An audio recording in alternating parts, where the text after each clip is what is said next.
This card is telling me why this person is having such a hard time reading you. Look at the King of Swords. Two crowned skulls facing each other, one blade straight through the center, and that eye above everything. I'm not treating this as prediction. I'm using it symbolically.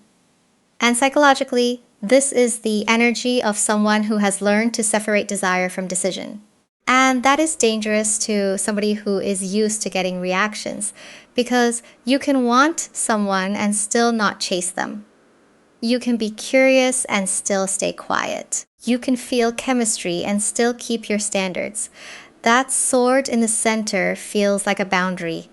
Emotion on one side, judgment on the other, and you are refusing to let either completely overtake you. But here's where this gets interesting. I don't think this person expected that from you. They're used to attention being obvious.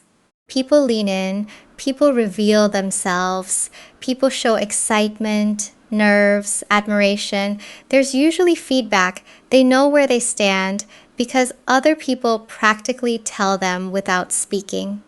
With you, nothing is easy.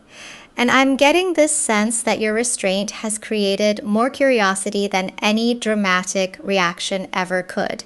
They may not know whether you're unimpressed, protecting yourself, observing them, or simply too self-contained to be pulled into somebody else's orbit. That uncertainty is what keeps the mind looping. The King of Swords is controlled, image conscious, deliberate. So this could mirror them too. Somebody polished, somebody who knows how to speak, how to present, how to maintain composure, possibly someone with status, visibility, or an audience around them.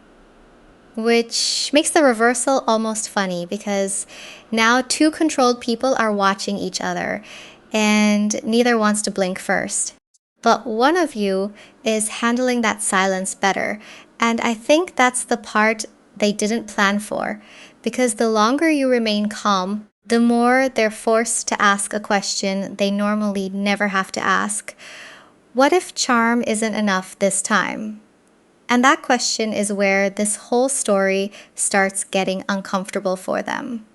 Because look at what comes out next, the Queen of Coins. And I actually love this here because this is not somebody scrambling for attention. Look at her, eyes closed. One hand over the heart, one hand lower on the body, that huge golden light right in the center. Flowers around her, two cats sitting at her feet. Everything about this image feels contained. She is not reaching, and psychologically, that matters. Because I don't think the issue is that you rejected this person. It may be much more subtle than that. You simply haven't given them enough information to comfortably place you. They can't tell how impressed you are. They can't tell how nervous you are. They can't tell whether you've been thinking about them afterward.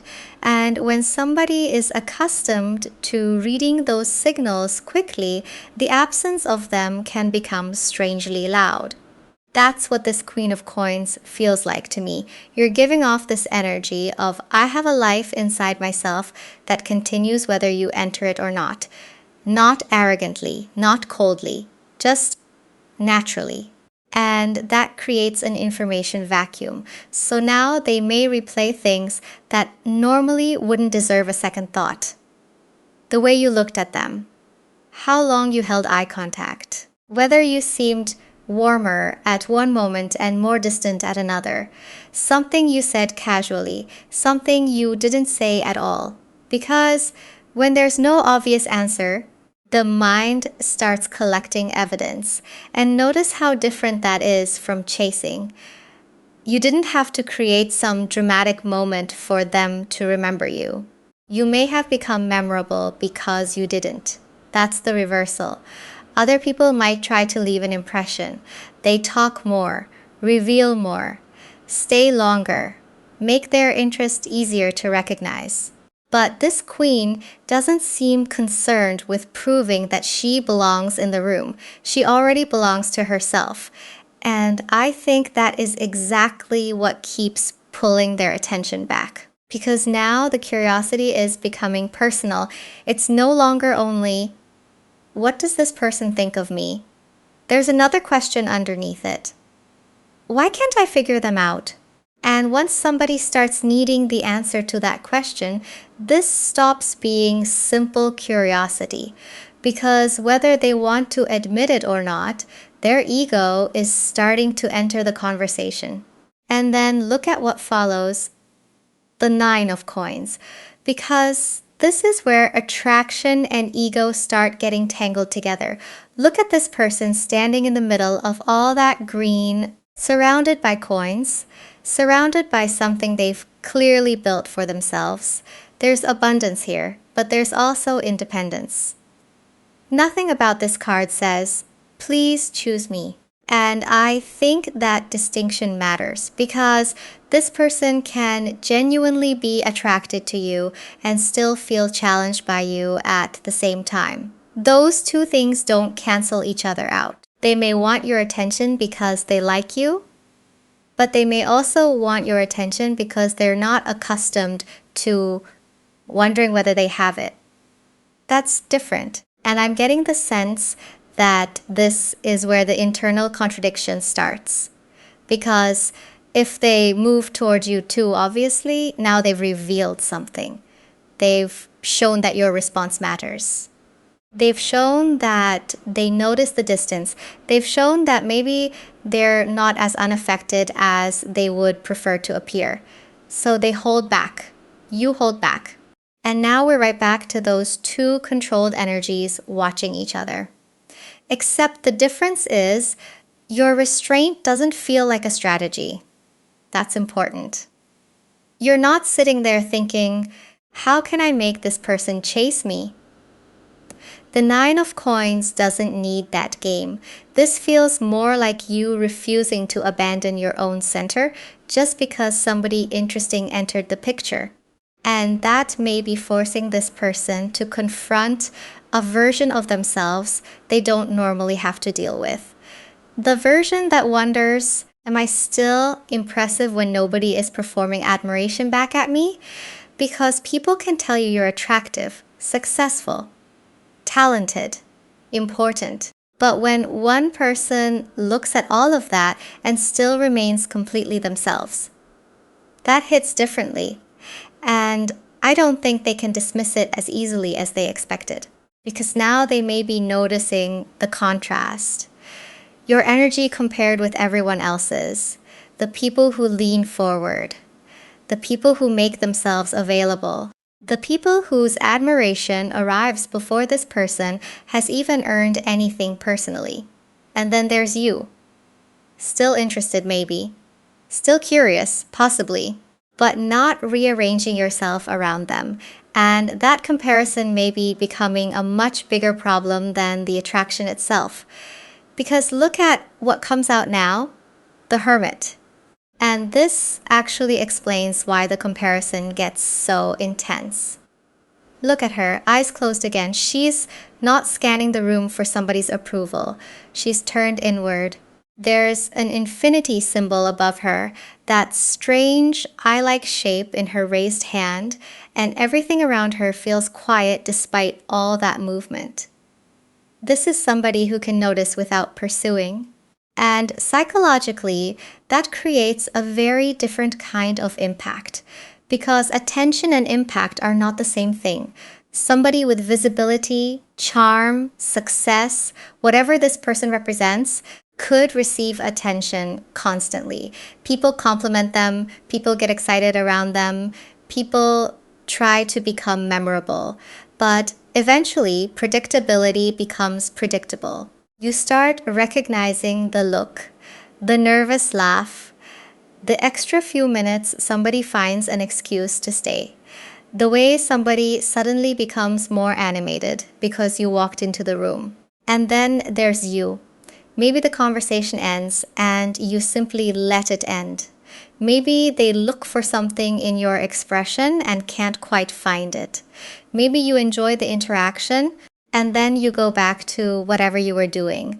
No extension, no performance, no obvious attempt to turn one moment into 5 more.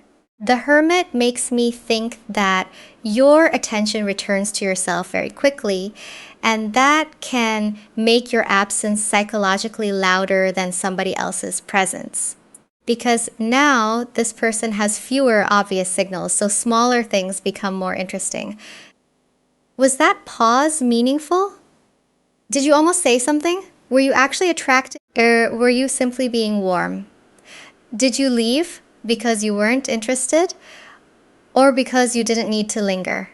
See how quickly the questions multiply? And I'm not saying they're literally sitting somewhere analyzing every second. This is symbolic, but what this card captures really well is the discomfort of not having immediate access to somebody else's internal world. You can recognize this person's value without treating their value like evidence that you should surrender yours. That is the difference. And the more familiar, obvious admiration is to them, the more unusual your restraint may feel.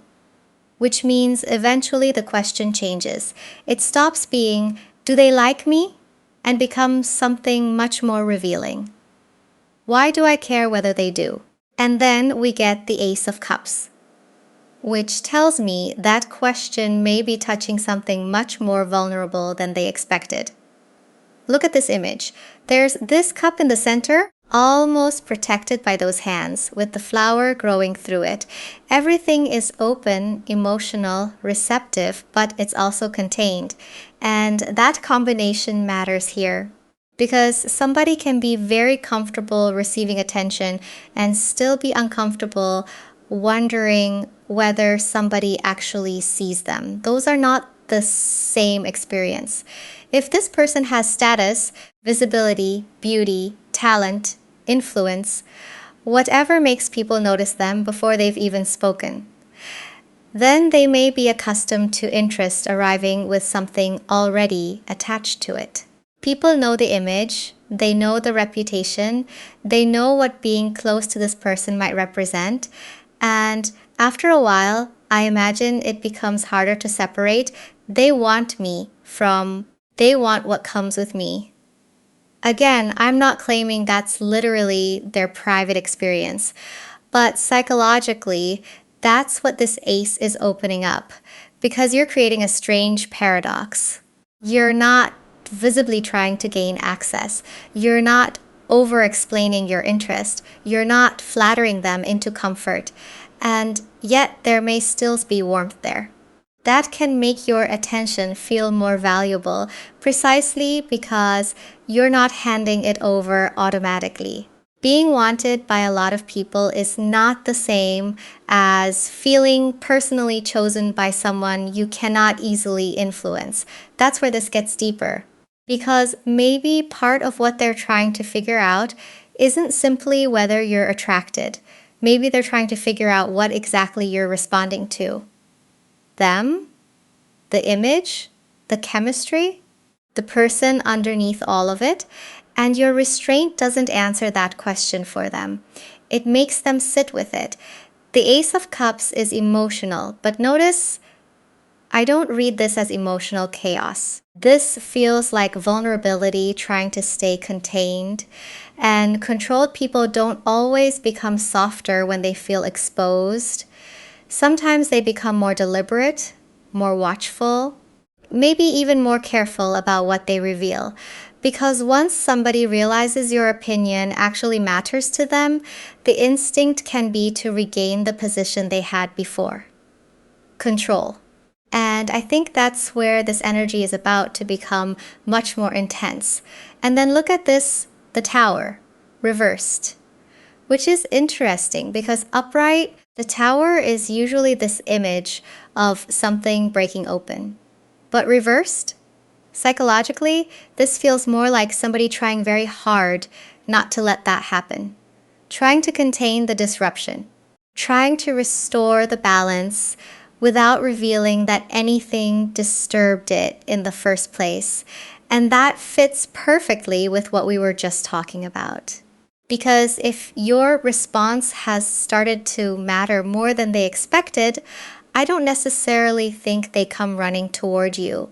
They may do something much subtler. They become a little more noticeable. Maybe they give you an opening and then act like the opening meant nothing. Maybe they position themselves where a reaction is possible, but never so obviously that they would have to admit they were looking for one. Maybe they seem unusually detached, and sometimes that exaggerated indifference is interesting too. Because when somebody genuinely doesn't care, they usually don't need to demonstrate how little they care. That's the contradiction here. This person may dislike uncertainty, yet the uncertainty could make them start creating tiny situations designed to answer one question. Can I get a reaction? Not necessarily some huge reaction. A look, a change in your voice, a little extra attention. Anything that tells them they still have some influence over the atmosphere between you. But this is where the tower reversed becomes almost frustrating because you don't seem interested in performing the expected response. You're not playing hard to get. That would still be a performance. This feels different. You're simply not manufacturing closeness before you understand what somebody is actually offering. So if they pull back, you don't automatically chase. If they become more visible, you don't suddenly abandon your composure. If they create ambiguity, you don't rush in and solve it for them. And every time that happens, the structure they normally rely on gets a little less stable. Because eventually this stops being about, are they attracted to me?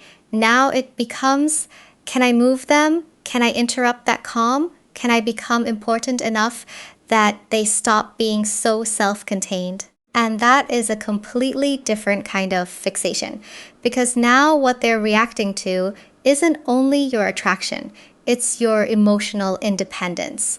And now we get the Five of Coins reversed, which is actually really interesting here because this card changes the question again. Upright, this can carry the feeling of lack. Being shut out, feeling like something you want is somewhere just beyond reach. But reversed? Psychologically, this feels like somebody realizing they may not have the leverage they assumed they had. And there's a difference between somebody being unavailable to you and somebody being completely free inside themselves. Because you could be standing right next to this person. You could be warm. You could enjoy them. You could even be genuinely affected by them and still not hand them authority over how you feel about yourself. That is what makes this so difficult to influence. Their attention can excite you without defining you. Their absence can disappoint you without destroying your center. Their interest can matter without becoming proof of your worth. That's the distinction. And I keep thinking back to that sword from the beginning because the sword wasn't saying you don't feel. It was saying you discern.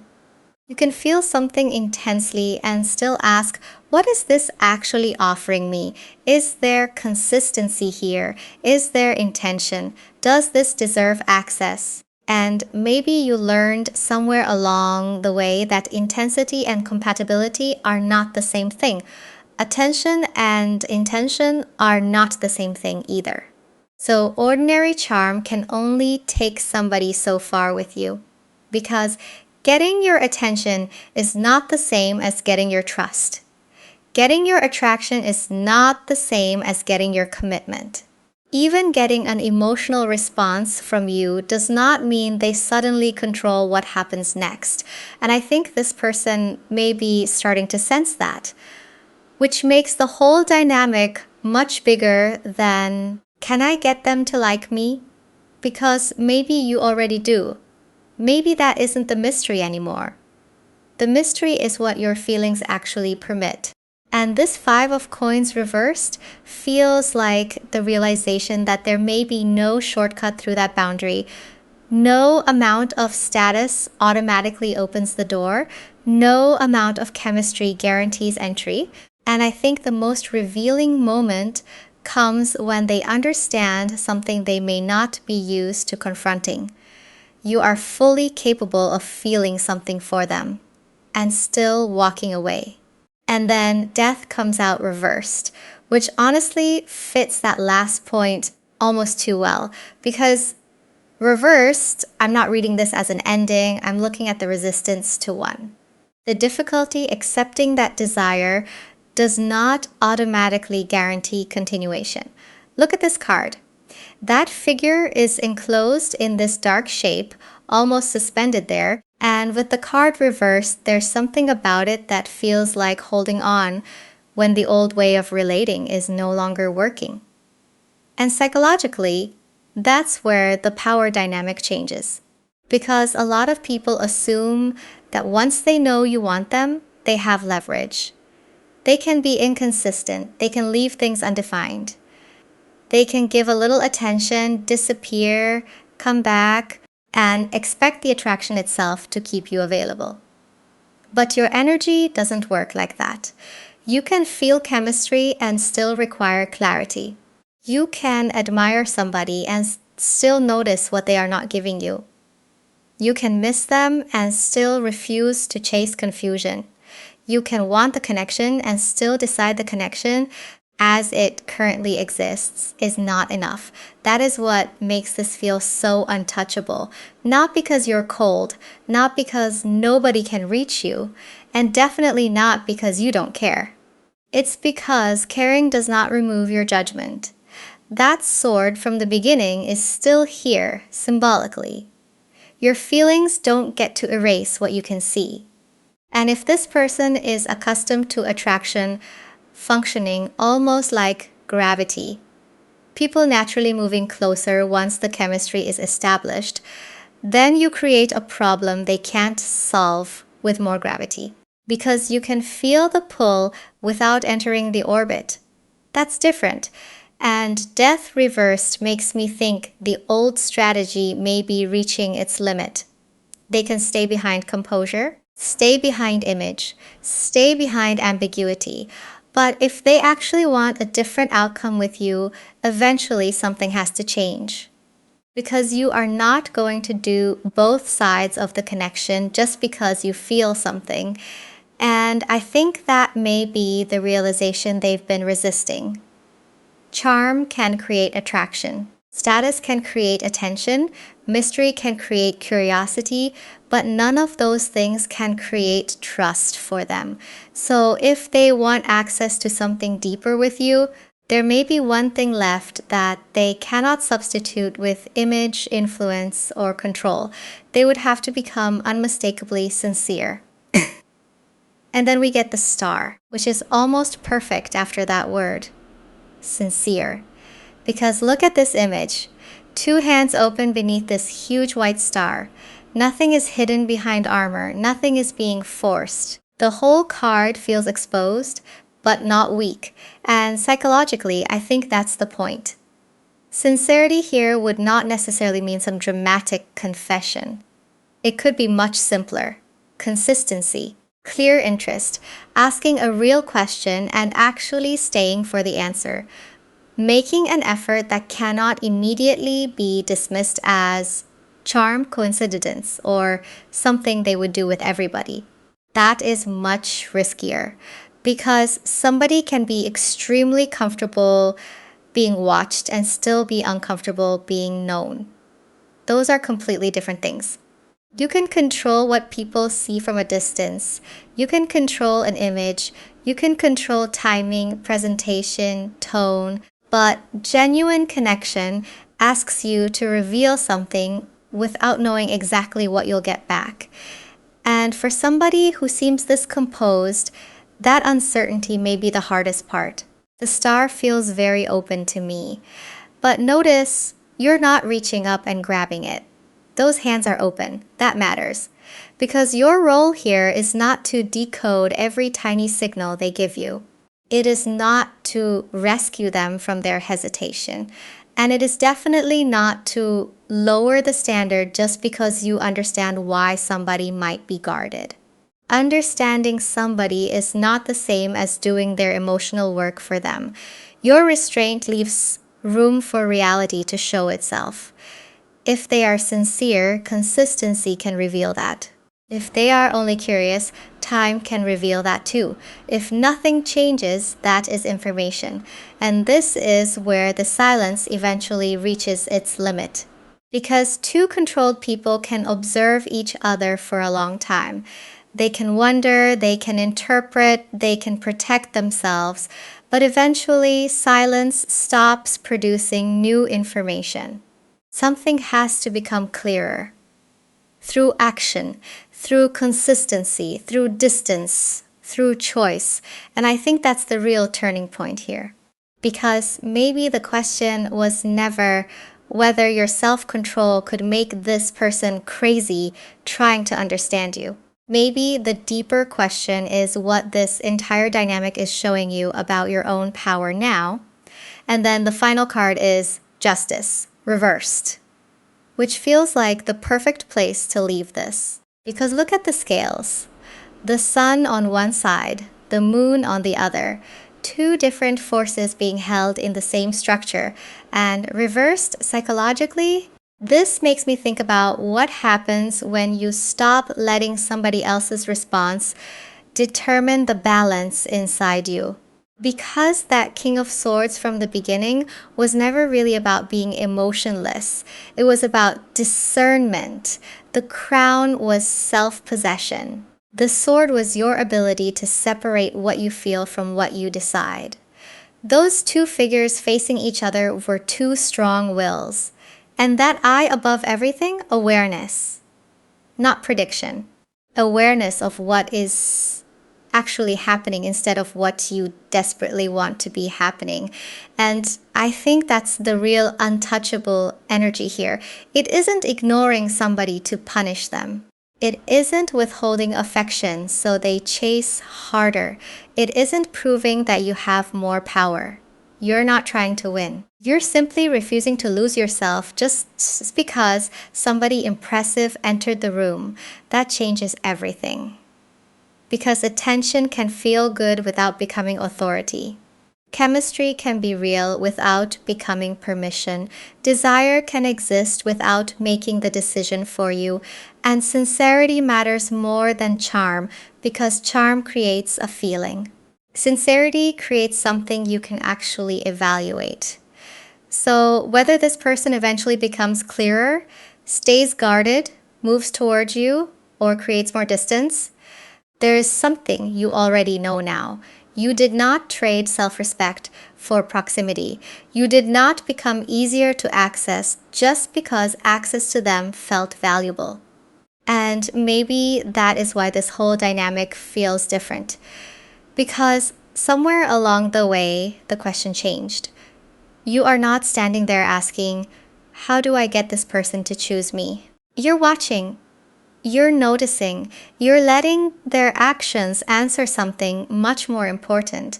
Is this person capable of choosing me in a way that deserves my yes?